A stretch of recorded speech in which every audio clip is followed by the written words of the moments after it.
Otep, comment vous allez? Aujourd'hui, je vais faire une petite vidéo dans laquelle je vais vous présenter un arbre qui a près de 300 ans et on va parler un peu de la nature mystique de l'arbre. Donc, qu'est-ce qui se cache derrière les arbres? Voilà.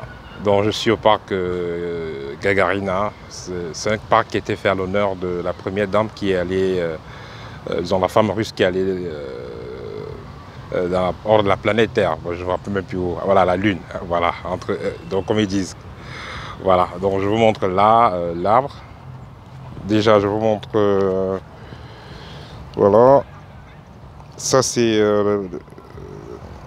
une affiche qui atteste donc l'arbre à 300 ans. Mais c'est fait comme ça depuis quelques années. Voilà, là vous avez. Voilà, là vous avez l'arbre en question. Ouais, il y a l'arbre en question, l'arbre qui est là, c'est soutenu par des cordes. Comme je l'ai dit tantôt, cet arbre a 300 ans. Donc vous voyez bien l'arbre qui sort là. Voilà. En fait, qu'est-ce qui est impressionnant sur les arbres qui ont assez duré? Sur les arbres qui ont assez duré, ce qui est impressionnant de savoir, ce qui est impressionnant de noter même déjà, c'est quoi? C'est que ce type d'arbres-là, ils ont un magnétisme assez particulier. Voilà. Ce type d'arbres ont un magnétisme assez particulier.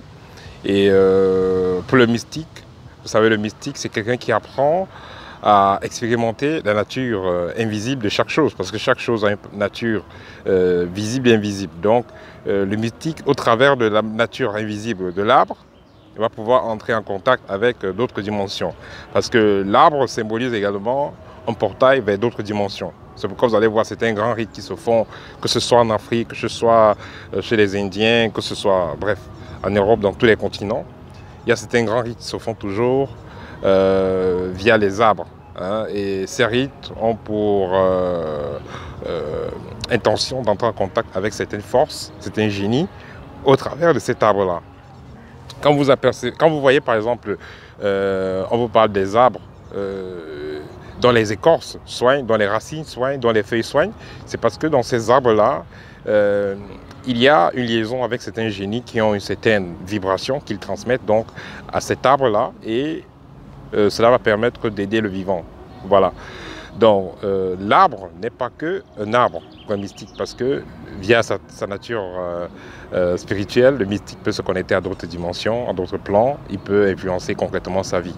Il peut faire appel à cet ingénieur via les arbres, il peut faire appel à ses ancêtres même via les arbres, il peut via les arbres purifier sa maison, augmenter le taux vibratoire et ainsi de suite.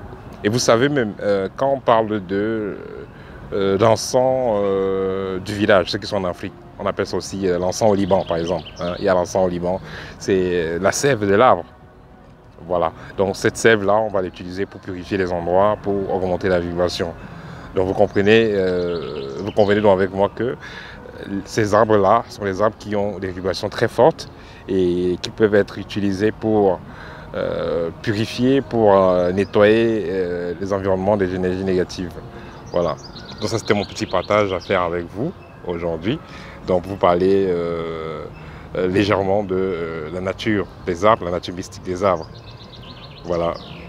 Donc en tant qu'initié, vous pouvez donc, une fois que vous avez donc appris à manipuler vos propres vibrations, à vous connecter à certaines fréquences, vous pouvez donc, via certains arbres, vous connecter à certaines fréquences, vous connecter à vos ancêtres, vous connecter à certains génies, pour pouvoir réaliser des travaux très efficaces, que ce soit sur vous, que ce soit sur l'entourage. Voilà, ça c'était mon petit partage à faire pour aujourd'hui. Donc à bientôt, cher Kamit, Otep.